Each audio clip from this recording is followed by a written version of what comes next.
கீழடி அகழாய்வு அறிக்கையை வெளியிடாமல் காலம் தாழ்த்தி வரும் ஒன்றிய பாஜக அரசை கண்டித்து இந்திய ஜனநாயக வாலிபர் சங்கத்தினர் மாநிலம் தழுவிய கண்டன ஆர்ப்பாட்டத்தில் ஈடுபட்டனர்.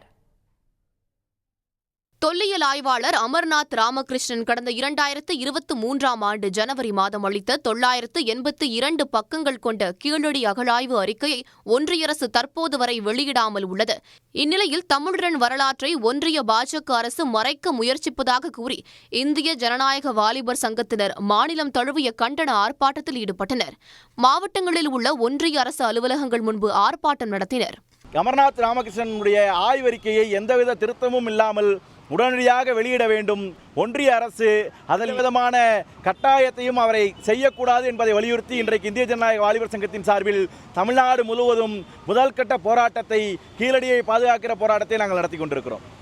மதுரையில் வருமான வரித்துறை அலுவலக நுழைவாயில் மீதேறிய டிஒய்எஃப்ஐ அமைப்பினர் ஆர்ப்பாட்டத்தில் ஈடுபட்டனர். இதனால் காவல்துறையினருடன் தள்ளுமுள்ளு ஏற்பட்டது.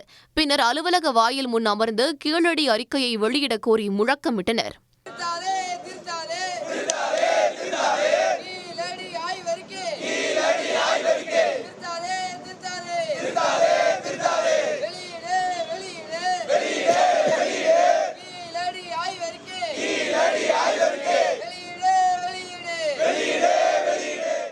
கோவையில் ரயில் நிலையத்திற்குள் செல்ல முயன்ற இந்திய ஜனநாயக வாலிபர் சங்கத்தினருக்கும் காவல்துறையினருக்கும் இடையே தள்ளுமுள்ளு ஏற்பட்டது.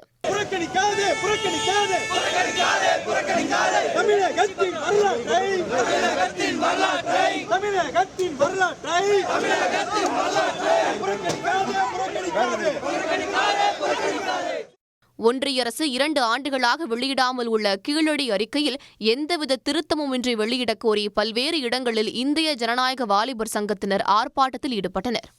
உடனுக்குடன் செய்திகளை தெரிந்து கொள்ள சன் நியூஸ் பெல் ஐகானை கிளிக் பண்ணுங்க.